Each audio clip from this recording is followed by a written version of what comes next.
Вчера изгорениот стан во Штип е резултат на асоцијалноста на собственичката кој живее сама.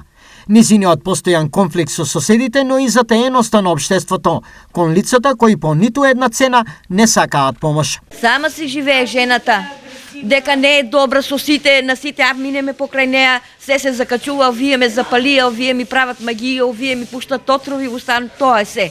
Никој не е помагал, никој. Се сама, не. Она е агресивна жена, она е болна, она има некој... Значи треба и помош.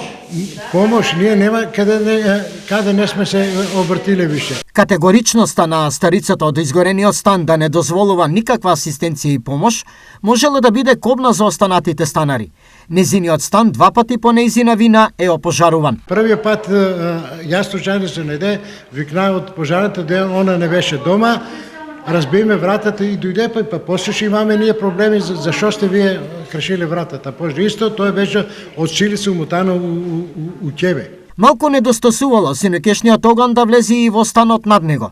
Само Господ го чувал семејството Шалеви од најлошото. Само Господ, златен Господ и Света Петка, што иде сега, не изчувала. Покушаме да ги спуштаме ролетните, меѓутоа у тај момент пламен беше на џамо, така да не смејаме да го отвориме џамо. Ако го отвориме џамо, ќе се запалеме и ние.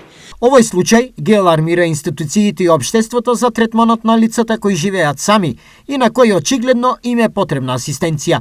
Ние согласно годишната програма помагаме на околу 1000 наши членови во вид на разна помош. Сметаме дека е потребно и од страна на другите институции, здруженија и останати активности на здруженијата да се вклучат во оваа наша програма. Вчерашниот пожар во Штипската населба Автокоманда е дополнителна интервенција на штипските комуналци, кои и овој пат секогаш се во припомош на граѓаните. Денес јавното предпријатие ИСР со своја механизација и работници ќе помогне при расчистувањето на последиците од пожарот.